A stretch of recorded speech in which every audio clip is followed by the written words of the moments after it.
Hi കൂട്ടുകാരെ, എല്ലാവർക്കും കഥക്കൂട്ട് ടേൽസിലേക്ക് സ്വാഗതം. ദേവഗുരുവായ ബൃഹസ്പതിയുടെ പുത്രൻ കജൻ അസുരന്മാരുടെ ആചാര്യനായ ശുക്രമഹർഷിയിൽ നിന്നും മൃതസഞ്ജീവിനി മന്ത്രം നേടുവാൻ പോകുന്ന കഥയാണല്ലോ നമ്മൾ കേട്ടുകൊണ്ടിരിക്കുന്നത്.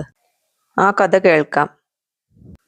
ശുക്രമഹർഷിയുടെ തപോവനത്തിൽ ഒരു പ്രഭാതത്തിൽ അതിസുന്ദരനും തേജോമയനുമായ ഒരു യുവാവ് ചെന്നു കയറി. മഹർഷിയെ വണങ്ങിക്കൊണ്ട് ആ യുവാവ് ഇങ്ങനെ പറയുകയുണ്ടായി. താൻ ബൃഹസ്പതിയുടെ പുത്രനാണെന്നും തന്നെ ശിഷ്യനായി സ്വീകരിക്കണമെന്നും അദ്ദേഹം അപേക്ഷിച്ചു. അവന്റെ വാക്കും രൂപവും പെരുമാറ്റവും കണ്ടു പ്രീതനായ ശുക്രൻ അവനെ ശിഷ്യനായി കൈക്കൊണ്ടു. ഗുരുവിനെയും ഗുരുപുത്രിയായ ദേവയാനിയെയും പ്രീതരാക്കുകയായി കജന്റെ മുഖ്യ തൊഴിൽ. ആശ്രമത്തിലേക്ക് വേണ്ടുന്ന വിറക് ശേഖരിക്കും, പൈക്കളെ മേയ്ക്കും, ദേവയാനിക്ക് പൂജയ്ക്കും അലങ്കാരത്തിനും വേണ്ട പൂ വിറുത്തുകൊണ്ടുവരും, പാട്ടുപാടും, കഥകൾ പറഞ്ഞ് കേൾപ്പിക്കും. അങ്ങനെ ശുക്രന് ശിഷ്യനായും ദേവയാനിക്ക് കൂട്ടുകാരനായും കജൻ വാണുപോന്നു. ശത്രുവർഗത്തിൽപ്പെട്ട ഒരുവൻ തങ്ങളുടെ ഗുരുവിനരികിൽ വാഴുന്നത് അപകടമാണെന്ന് അറിഞ്ഞ അസുരന്മാർ കജനെ കൊല്ലാൻ തന്നെ തീരുമാനിച്ചു. അങ്ങനെ ഒരു സന്ധ്യയ്ക്ക് കാട്ടിൽ നിന്ന് പശുക്കൾ തനിച്ചു മടങ്ങി വന്നു. അവയെ തെളിച്ചുകൊണ്ടുപോയ കജൻ കൂടെയില്ല. ദേവയാനി പരിഭ്രാന്തയായി അച്ഛൻ്റെ അടുത്തേക്ക് ഓടിച്ചെന്നു.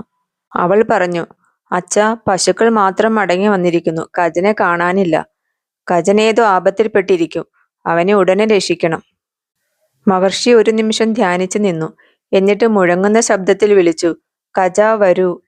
പെട്ടെന്ന് കാട്ടിൽ നിന്ന് ചെന്നായ്ക്കളുടെ കോലാഹലം കേൾക്കുകയായി. തുടർന്ന് അവയുടെ ആർത്തനാദവും. കുറച്ചു കഴിഞ്ഞപ്പോൾ തിടുക്കത്തിൽ കജൻ വന്നു കയറി ഗുരുവിനെ നമസ്കരിച്ചു. കജൻ മഹർഷിയോട് പറഞ്ഞു, അസുരന്മാർ തന്നെ വെട്ടിനുറുക്കി കാട്ടിലെ ചെന്നായ്ക്കൾക്ക് എറിഞ്ഞു കൊടുത്തു. അങ്ങ് വിളിച്ചപ്പോൾ ഞാൻ ഉണർന്നു. ചെന്നായ്ക്കളുടെ വയറ് പിളർന്ന് എൻ്റെ നുറുങ്ങിയ ശരീരഭാഗങ്ങളെല്ലാം ഒന്നു ചേർന്നു. അങ്ങനെ ഞാൻ അങ്ങയുടെ പാദത്തിൽ ഓടിയെത്തി. മൃതസഞ്ജീവിനി മന്ത്രം കൊണ്ട് അങ്ങനെ ജീവൻ നേടിയ കജൻ വീണ്ടും ഗുരുവിനെ ശുശ്രൂഷിച്ച് ആശ്രമത്തിൽ പാർത്തു. കജൻ ജീവിച്ചത് കണ്ട് അസുരന്മാർ കോപിഷ്ഠരായി. അവർ വീണ്ടും അവനെ നശിപ്പിക്കുവാൻ തക്കം പാർത്തു. വീണ്ടും ഒരു സന്ധ്യയ്ക്ക് തനിക്ക് പൂവിറുക്കുവാൻ പോയ കജനെ കാണാഞ്ഞ് കണ്ണുനീരൊഴുക്കിക്കൊണ്ട് ദേവയാനി അച്ഛൻ്റെ അരികിലേക്ക് ഓടിയെത്തി. കജനെ അവർ കൊന്നുവച്ച എന്നവൾ കരഞ്ഞറിയിച്ചു. ശുക്രാചാര്യർ വീണ്ടും മന്ത്രം ചൊല്ലി വിളിച്ചു, കജ വരൂ. കജൻ എവിടെ നിന്നോ വിളി കേട്ടു. തിരിച്ചെത്തിയ കജൻ പറഞ്ഞു, അസുരന്മാർ എന്നെ കൊന്നുകളഞ്ഞു. എൻ്റെ ശരീരം അവർ നുറുക്കി അരച്ച് കടലിൽ കലക്കി. എങ്കിലും ഗുരു വിളിച്ചപ്പോൾ ഞാൻ വീണ്ടും ഉണർന്നു. ഇനി എന്താണ് വേണ്ടതെന്ന് അസുരകൾ ഗാഢമായി കൂടി ആലോചിച്ചു. അവർ ബുദ്ധിപൂർവം ഒരു മാർഗം കണ്ടുപിടിച്ചു. അങ്ങനെ മൂന്നാമതൊരിക്കൽ കജനെ കാണാതായി. അന്തിമയങ്ങിയപ്പോൾ പശുക്കൾ തനിയെ ആലയിലേക്ക് മടങ്ങുന്നത് കണ്ട ദേവയാനി അച്ഛൻ്റെ അടുക്കലേക്ക് ഓടിച്ചെന്നു. അച്ഛാ, വീണ്ടും അവർ കജനെ കൊന്നുകളഞ്ഞു. അവൾ കരഞ്ഞുകൊണ്ട് പറഞ്ഞു. മന്ത്രം ജപിച്ചുകൊണ്ട് മഹർഷി ഗംഭീര സ്വരത്തിൽ വിളിച്ചു, കജ വരൂ. പക്ഷെ കജൻ വന്നില്ല. അത്ഭുതത്തോടെ ശുക്രാചാര്യർ വീണ്ടും ഉച്ചത്തിൽ വിളിച്ചു, കജ വരൂ. അപ്പോൾ ശുക്രന്റെ ഉദരത്തിനുള്ളിൽ നിന്ന് കജൻ പതുക്കെ മറുപടി നൽകി, ഗുരു, ഞാൻ അങ്ങയുടെ ഉള്ളിലാണ്. കോപത്തോടെ മഹർഷി ചോദിച്ചു, എങ്ങനെ നീ എൻ്റെ ഉള്ളിലായി? കജൻ പറഞ്ഞു, അസുരന്മാർ എന്നെ വീണ്ടും കൊന്നു. അവർ എൻ്റെ ശരീരം വറുത്തു പൊടിച്ച് മദ്യത്തിൽ കലക്കി അവിടത്തേക്ക് നൽകി. ഞാനിത് അങ്ങയുടെ ഉദരത്തിനുള്ളിൽ ഉണർന്നിരിക്കുന്നു. ഇനി എന്താണ് വേണ്ടതെന്ന് അരുളി ചെയ്താലും. മഹർഷി മകളോട് പറഞ്ഞു, ഇനി എന്തു ചെയ്യേണ്ടു? കജൻ ജീവിക്കണമെങ്കിൽ ഞാൻ മരിക്കണം. അച്ഛ, രണ്ട് ദുഃഖങ്ങളും തീയുപോലെ എന്നെ ചുട്ടുകളയും. ദേവയാനി പൊട്ടിക്കരഞ്ഞു. അച്ഛനും കജനും എനിക്ക് ഒരുപോലെയാണ്. രണ്ടാളെയും എനിക്ക് വേണം, അല്ലാതെ ഞാനും ജീവിച്ചിരിക്കയില്ല. തെല്ലുനേരം ചിന്തിച്ച ശേഷം മഹർഷി പറഞ്ഞു, കജ, നീ ദേവയാനിക്ക് പ്രിയപ്പെട്ടവനാണ്.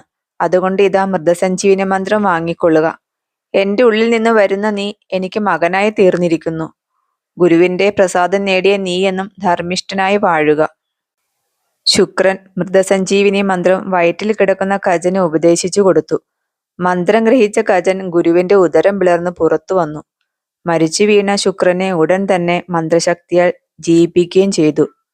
ദേവയാനി സന്തോഷം കൊണ്ട് അച്ഛനെ ആലിംഗനം ചെയ്തു. താൻ മദ്യം സേവിച്ചതിനാലാണല്ലോ ഈ ആപത്ത് സംഭവിച്ചതെന്നോർത്ത മഹർഷി കോപാന്ധനായി. അദ്ദേഹം ഇങ്ങനെ ശപിക്കുകയുണ്ടായി, ബ്രാഹ്മണൻ മദ്യം കുടിക്കാൻ പാടില്ല എന്ന് ഞാൻ വിധിക്കുന്നു. ഇന്നു മുതൽ ഏത് മന്ദബുദ്ധിയായ ബ്രാഹ്മണനാണോ മദ്യപാനം ചെയ്യുന്നത്, അവൻ ധർമ്മം വെടിഞ്ഞ് ബ്രഹ്മഹത്യാ പാപമേറ്റതുപോലെ നിന്ദ്യനായി തീരും. കജൻ ഗുരുശുശ്രൂഷ ചെയ്ത് കുറച്ചു കാലം കൂടി അവിടെ കഴിച്ചുകൂട്ടി. ഒടുവിൽ വിദ്യാഭ്യാസം പൂർത്തിയാക്കി ഗുരുവിന്റെ അനുമതിയോടെ അദ്ദേഹം സ്വർഗത്തിലേക്ക് മടങ്ങുവാൻ തീരുമാനിച്ചു. ദേവയാനി കരഞ്ഞുകൊണ്ട് അദ്ദേഹത്തെ തടഞ്ഞു. തന്നെ വിവാഹം കഴിച്ച് ഇവിടെ സുഖമായി കഴിയണമെന്ന് അദ്ദേഹത്തോട് അപേക്ഷിച്ചു. അതുകേട്ട കജൻ ദേവയാനിയെ തടഞ്ഞുകൊണ്ട് പറഞ്ഞു, എനിക്ക് ഗുരുവായ ശുക്രാചാര്യൻ എങ്ങനെയോ അങ്ങനെ തന്നെയാണ് ഗുരുപുത്രിയായ നീയും. നീ എനിക്ക് വന്ധ്യയാണ്. തന്നെ ഉപേക്ഷിക്കരുതേ എന്ന് കരഞ്ഞുകൊണ്ട് പറയുന്ന ദേവയാനിയോട് കജൻ പറയുകയുണ്ടായി, നിന്റെ പിതാവിന്റെ ഉദരത്തിൽ നിന്ന് വന്നതിനാൽ നിനക്ക് ഞാൻ സഹോദരനായി തീർന്നിരിക്കുന്നു. നീ എനിക്ക് സഹോദരിയും ഗുരുവുമാണ്. കോപവും ദുഃഖം കൊണ്ട് വിറച്ച ദേവയാനി കജനെ ഇങ്ങനെ ശപിച്ചു, നീ പഠിച്ച വിദ്യ നിനക്ക് ഫലിക്കാതെ പോകട്ടെ. കജൻ ശാന്തനായി പറഞ്ഞു, നീ കുറ്റമൊന്നും ചെയ്യാത്ത എന്നെ ശപിച്ചിരിക്കുന്നു. പക്ഷേ എൻ്റെ വിദ്യ നിഷ്ഫലമാകില്ല, എനിക്ക് പ്രയോഗിക്കാനാകും. ഇതാ നിന്നെ ഞാനും ശപിക്കുന്നു. നിന്റെ കുലത്തിൽപ്പെട്ട ഒരുവനും ഒരു ബ്രാഹ്മണകുമാരനും നിന്റെ കൈ പിടിക്കാതെ പോകട്ടെ. കജൻ തിരിഞ്ഞു നോക്കാതെ സ്വർഗത്തിലേക്ക് നടകൊണ്ടു. ദേവന്മാർ വിദ്യ നേടിയെത്തിയ കജനെ ആഹ്ലാദത്തോടെ എതിരേറ്റു. മൃതസഞ്ജീവിനി മന്ത്രം ദേവന്മാർക്ക് നൽകി കജൻ സ്വർഗലോകത്തിൽ ആശ്വാസം വളർത്തി വാണു. കൂട്ടുകാരെ, നിങ്ങൾക്ക് ഈ കഥ ഇഷ്ടമായോ? ഇഷ്ടമായെങ്കിൽ ഒരു ലൈക്ക് തരണം കേട്ടോ. ഇനി അടുത്ത കഥയുമായി വരുന്നവരെ ബൈ.